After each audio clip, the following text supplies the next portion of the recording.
మహిమగల పరిచర్య పొందినందున ఆధైర్యపడను.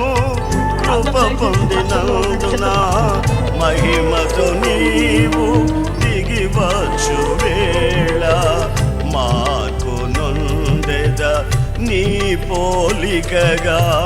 మహిమతో నీవు దిగివచ్చు వేళ మార్పు నొందెద నీ పోలికగా. శ్రీమంతుడా యేసయ్యా నా ఆత్మకు అభిషేకమా, నా అభినయ సంగీతమా. వ్యక్తిగతంగా కుటుంబంగా నెమ్మది కలిగినగా ప్రార్థన చేస్తాను. నెమ్మది కలిగినగా